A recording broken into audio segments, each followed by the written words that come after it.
Hello everyone. मेरा नाम है शिव और आज ये मेरे कैटलिस्ट 400 यूट्यूब चैनल पे फर्स्ट वीडियो है। आज हम पढ़ने वाले हैं biological classification. Biological classification classification means कि हम ऑर्गेनिजम्स को सेम सेम कैरेक्टर से डिफरेंट जगह प्लेस करेंगे, उसको क्लासिफिकेशन बोलते हैं। क्लासिफिकेशन की जरूरत क्यों पड़ी? क्योंकि हमने 1.7 टू 1.8 मिलियन स्पीसीज खोज के रखी है। उनमें से अगर हमें कोई क्लासिफाई करनी है, अगर मैं आपको कोई ऑर्गेनिज्म दूं और आपको बोलूं कि ये पहचान कौन सा है, तो आपको समझ में आना चाहिए कि वो ऑर्गेनिज्म कौन सा है और क्या है। इसलिए हमें वो क्लासिफाई करना पड़ा और उसको किसी फाइलम में, जीनस में, स्पीसीज में रखना पड़ा, क्योंकि हमें उसकी स्टडी करने में आसानी हो एंड हम उसे क्लासिफाई करें आराम से, हम उसको पहचान सके। इसलिए अगर मैं आपको बोलूं कि ये प्लांट है, तो आप ऐसा तो नहीं बोलोगे कि ये चिड़िया है, ये उड़ सकती है। आप प्लांट ही समझोगे ना। अगर मैं आपको दिखाऊं तो आप अगर मैं आपको कॉकरोच दिखाऊं तो आप जल्दी से पहचान लेंगे कि ये कॉकरोच है। आप ये तो नहीं बोलेंगे कि चिड़िया है। ऐसे आपने लिविंग वर्ल्ड में तो पढ़ा ही होगा कि जीनस, स्पीसीज, प्लांट्स, टेक्सोनॉमी इसलिए थी कि हम किसी ऑर्गेनिज्म को क्लासिफाई कर सके, और हमने वो करके दिखाया है। ऐसे तो नहीं कि मतलब कोई साइंटिस्ट आया और एक ही बार में बता दिया कि इसको ऐसे क्लासिफाई करते हैं, इसका ऐसा क्लासिफिकेशन है और वो हो गया। ऐसा नहीं है। अगर हम देखें तो बहुत सारे साइंटिस्ट आए, उन्होंने बहुत सारे मॉडिफिकेशंस की एंड फिर हमारे पास एक 5 किंगडम सिस्टम ऑफ क्लासिफिकेशन आई है। उससे पहले हम ये देखेंगे कि उसमें अटेम्प्ट कितने लगे क्लासिफाई करने में, कौन से साइंटिस्ट आए थे, और उनकी डिमेरिट्स देखेंगे, क्राइटेरिया देखेंगे और उनकी गलतियां देखेंगे। आप सिर्फ एंड तक बने रहिए। एक लेक्चर एकदम क्रिस्पी और एकदम मस्त होने वाला है। आप सिर्फ देखते रहिए। फर्स्ट साइंटिफिक क्लासिफिकेशन नहीं आया था, फर्स्ट नॉन साइंटिफिक क्लासिफिकेशन आया था, क्योंकि लोगों ने ये किया था कि उनके यूजेस पे ऑर्गेनिजम्स को क्लासिफाई करना चालू कर दिया था। मतलब शेल्टर, क्लॉथिंग वगैरह ऐसे, इसके बेसिस पे उन्होंने क्लासिफाई करना चालू कर दिया था। तो first non scientific classification based on uses, और फर्स्ट साइंटिफिक क्लासिफिकेशन अरिस्टोटल साहब ने दिया था, जो कि था उनके मॉर्फोलॉजिकल कैरेक्टर्स पे, एकदम सिंपल मॉर्फोलॉजिकल कैरेक्टर्स पे डिपेंड था। ऑर्गेनिजम्स को उन्होंने 2 किंगडम में क्लासिफाई किया, एक प्लांट और एक एनिमल। एनिमल्स में उन्होंने इनाइमा और अनाइमा।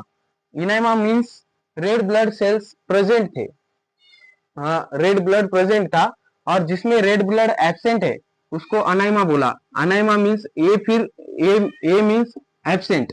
अनाइमा में एब्सेंट था रेड ब्लड। और प्लांट्स में हर्ब, शर्ब, ट्री। हर्ब मतलब एकदम छोटे छोटे पौधे, उससे थोड़े बड़े मीडियम में शर्ब, और एकदम बड़े ट्रीज, उनको ऐसे क्लासिफाई किया। पर ये ऐसा अच्छा नहीं हुआ। तो फिर हमारे लीनियस साहब आए। लीनियस साहब ने सेकंड क्लासिफिकेशन दिया on the basis of presence and absence of cell wall. उन्होंने बाइनोमियल नॉमेनक्लेचर भी दिया था, एंड उन्होंने सेकंड किंगडम क्लासिफिकेशन भी दिया है based on presence on absence of cell wall.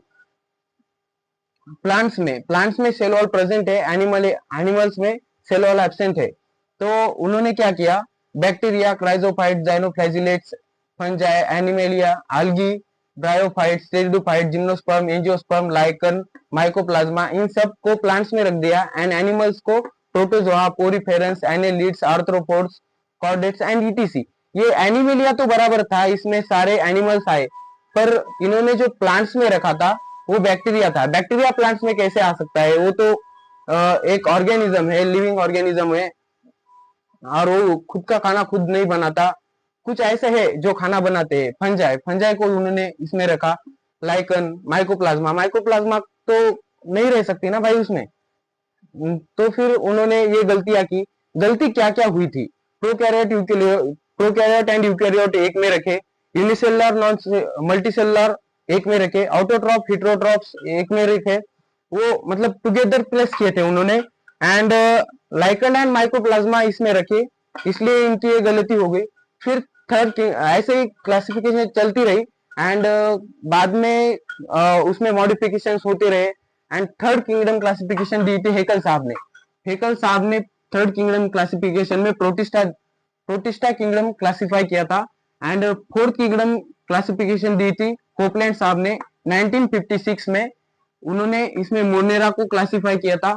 फिर आए हमारे आर.एच. विटेकर साहब 1969 में, उन्होंने 5 किंगडम क्लासिफिकेशन दी थी on the basis of criteria cell structure. Cell structure कैसा, unicellular, multicellular, prokaryotic, eukaryotic, body organisation, unicellular, multicellular, nutrition, autotrophic, heterotrophic, and 2 additional add किए थे, रिप्रोडक्शन एंड फाइलोजेनेटिक रिलेशनशिप। मैं आपको एनसीईआरटी का टेबल दिखाता हूं, एक second.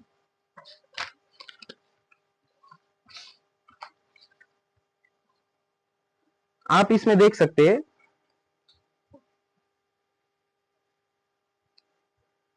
Monera, Protista, Fungi, Plantae and Animalia. Cell type में प्रोकैरियोटिक सिर्फ मोनेरा है, बाकी सब यूकैरियोटिक है। प्रोकैरियोटिक मींस उसमें न्यूक्लियस तो होता है पर वेल डेवलप नहीं होता है, न्यूक्लियस की न्यूक्लियर मेम्ब्रेन नहीं होती है, एंड यूकैरियोट में वेल डेवलप न्यूक्लियस होता है, जो कि न्यूक्लियस जिसमें है वो पूरे यूकैरियोटिक हो गए। और यूकैरियोटिक किंगडम जो है वो है Porifera, fungi, Plantae and animalia. 4 eukaryotic है और 3 यूनिसेलुलर मल्टीसेलुलर है। मल्टीसेलुलर जो है Fungi, Plantae and animalia. 2 unicellular है मोनेरा, प्रोटिस्टा। अब आपको मैं क्लियर कर देता हूं, मोनेरा यूनिसेलुलर है एंड प्रोकैरियोटिक है। ये सिर्फ एक ही ऐसा है जो प्रोकैरियोटिक है, बाकी सब यूकैरियोटिक है। यूनिसेलुलर यूकैरियोटिक प्रोटिस्टा है, और बाकी सब यूकैरियोटिक मल्टीसेलुलर है, फंजाई, प्लांटी एंड एनिमेलिया। उन सब में cell wall, cell type Monera में प्रोकैरियोटिक है, बाकी सब यूकैरियोटिक है। ये हो गया, एकदम सिंपल था। सेल वॉल इसमें मोनेरा में नॉन सेल्यूलोजिक होती है, सेल्यूलोज की नहीं होती है, पॉलीसैकेराइड एंड अमाइनो एसिड की होती है। बाकी प्रोटिस्टा में प्रेजेंट कुछ में होती है, कुछ में नहीं होती है, क्योंकि एनिमल्स में सेल वॉल प्रेजेंट नहीं होती है, प्लांट्स में होती है। तो ऐसे ही यहाँ पर जो यूनिसेलुलर ऑर्गेनिजम्स है, मींस की प्लांट्स एंड एनिमल्स, वो इसमें रखे हैं प्रोटिस्टा में, इसलिए यहाँ पर कुछ में सेल वॉल होती है, कुछ में नहीं होती है। फंजाई में काइटिन की सेल वॉल होती है, प्लांट्स में सेल्यूलोज की होती है, एंड एनिमल्स में तो एब्सेंट ही होती है। बस ये क्लियर हो गया। न्यूक्लियर मेम्ब्रेन, अभी मैंने आपको बताया कि ये चारों यूकैरियोटिक है, मींस इसमें न्यूक्लियस प्रेजेंट है तो न्यूक्लियर मेम्ब्रेन प्रेजेंट होगी।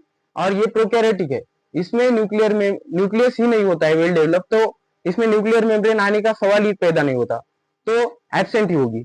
बाकी बॉडी ऑर्गेनाइजेशन, इसमें सेलुलर है, यूनिसेलुलर है तो सेलुलर, प्रोटिस्टा यूनिसेलुलर है तो cellular.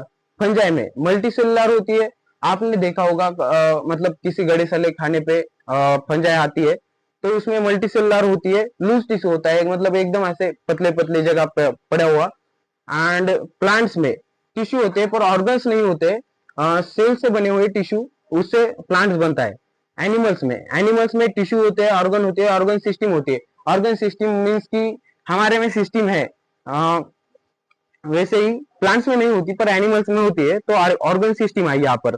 Mode of nutrition Monera में बैक्टीरिया है। बैक्टीरिया कैसे होते हैं, ऑटोट्रॉपिक भी होते हैं, हेट्रोट्रॉपिक भी होते हैं। ऑटोट्रॉपिक में कौन से कीमोसिंथेटिक एंड फोटोसिंथेटिक, वो केमिकल से भी खाना बना सकते हैं एंड लाइट से भी खाना बना सकते हैं। हेट्रोट्रॉपिक में सैप्रोफाइटिक एंड पैरासाइटिक, गले सले मैटर पे भी खाना बना सकते हैं हेट्रोट्रॉप पे, एंड खाना बना हुआ खा भी सकते हैं। अब प्रोटिस्टा में ऑटोट्रॉपिक भी होते हैं एंड हेट्रोट्रॉपिक भी होते हैं। प्रोटिस्टा में मैंने आपको बताया कि एनिमल्स भी होते हैं, प्लांट्स भी होते हैं, पर वो यूनिसेलुलर होते हैं। एनिमल्स तो अपना खाना नहीं बनाते तो हेट्रोट्रॉपिक हुआ, एंड प्लांट्स अपना खाना बनाते तो ऑटोट्रॉपिक हुआ। फंजाई में हेट्रोट्रॉपिक हुआ क्योंकि वो अपना खाना नहीं बनाता, वो गले सड़े मैटर पे खाना मतलब वो ग्रो करता है। प्लांट्स में ऑटोट्रोपिक होते हैं, फोटोसिंथेसिस होता है एंड वो अपना खाना बनाते हैं। एनिमल्स, हम तो किसी और पे डिपेंड है भाई, हिट्रोट्रोपिक, उस पे हिट्रोट्रोपिक आया। ऐसे ही 5 किंगडम सिस्टम ऑफ क्लासिफिकेशन हो गई। एंड देन कार्ल हुथ साहब आए, उन्होंने 6 किंगडम क्लासिफिकेशन दी, जिसको उन्होंने नाम दिया 3 डोमेन सिस्टम। 3 डोमेन सिस्टम कैसे? उन्होंने मोनेरा को 2 सब किंगडम में डिवाइड किया। 2 सब किंगडम मींस की archaebacteria and eubacteria based on 16S rRNA। उन्होंने 16S rRNA पे मोनेरा को डिवाइड किया, आर्कीबैक्टीरिया एंड यूबैक्टीरिया को, यूबैक्टीरिया में मोनेरा को। एंड बाकी जो सब यूकैरियोटिक थे उनको उन्होंने यूकैरिया में रख दिया। मींस की 6 किंगडम हो गए, 3 डोमेन, पूरे के पूरे यूकैरियोटिक एक में यूकैरिया, एंड बाकी आर्कीबैक्टीरिया एंड यूबैक्टीरिया मोनेरा को डिवाइड किया। वो आए archaebacteria first kingdom, first domain, eubacteria second domain and यूकैरिया third domain. अभी देखो मोनेरा को आर्कीबैक्टीरिया एंड यूबैक्टीरिया में सब क्लासिफिकेशन किया, protista, Fungi, Plantae and Animalia, ये थर्ड डोमेन हो गई यूकैरिया।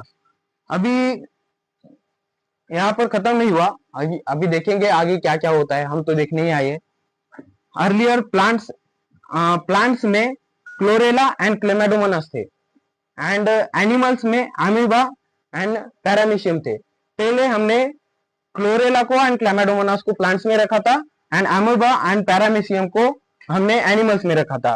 पर अब वो दोनों भी प्रोटिस्टा में है, क्योंकि वो यूनिसेलुलर है एंड यूकैरियोटिक है। ये पूरे के पूरे यूकैरियोटिक है एंड यूनिसेलुलर है, तो ये प्लांट्स में एंड एनिमल्स में नहीं रख सकते, इसलिए प्रोटिस्टा में रखा है।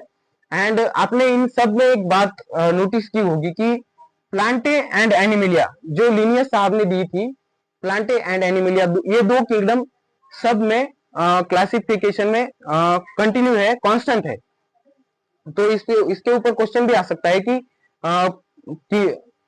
प्लांटे एंड एनिमिलिया ये लास्ट तक कांस्टेंट थे।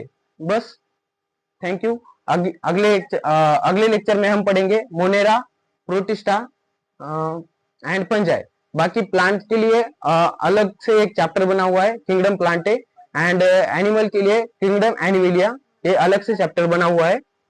एक बार आप सब्सक्राइब भी कर लो, हमारा एक इंस्टाग्राम का चैनल भी है कैटलिस्ट 400 एंड यूट्यूब का चैनल भी है कैटलिस्ट 400। Thank you.